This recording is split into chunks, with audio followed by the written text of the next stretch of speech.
Dengue পরিস্থিতি নিয়ে আরও তথ্য জানাতে এই মুহূর্তে ময়মনসিংহ মেডিকেল কলেজ হাসপাতালে আছেন উবাইদুল হক। সরাসরি যাচ্ছি তার কাছে। গত ২৪ ঘন্টায়ও কিন্তু ডেঙ্গু রোগী ভর্তি হয়েছেন। গত ২৪ ঘন্টায় আমরা যে তথ্যটি পেয়েছি হাসপাতাল থেকে ৮ জন ডেঙ্গু রোগী ভর্তি হয়েছেন এবং ২২ জন কিন্তু রোগী ছাড়া পেয়েছেন, অর্থাৎ সুস্থ হয়ে বাড়ি ফিরেছেন।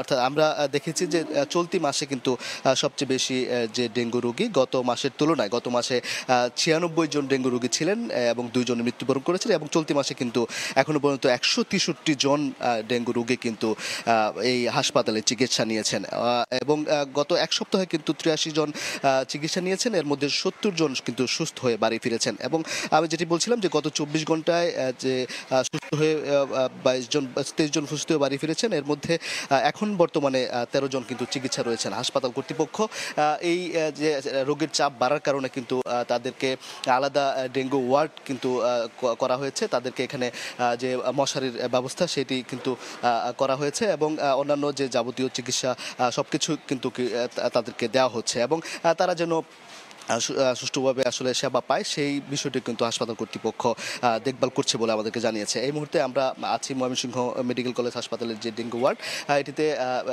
বেশ কয়েকজন রোগী কিন্তু এখানে আছেন এবং যারা অন্যান্য ভর্তি রয়েছেন তারা বেশ কয়েকজন কিন্তু পরীক্ষা নিরীক্ষা করতে গিয়েছেন এবং স্বজনরা যেটি বলছেন যে তারা মূলত ঢাকা, গাজীপুর, চট্টগ্রাম সহ আশেপাশের জায়গাগুলো থেকে কিন্তু আক্রান্ত হয়ে এই ময়মনসিংহ মেডিকেল কলেজ হাসপাতালে ভর্তি হয়েছেন।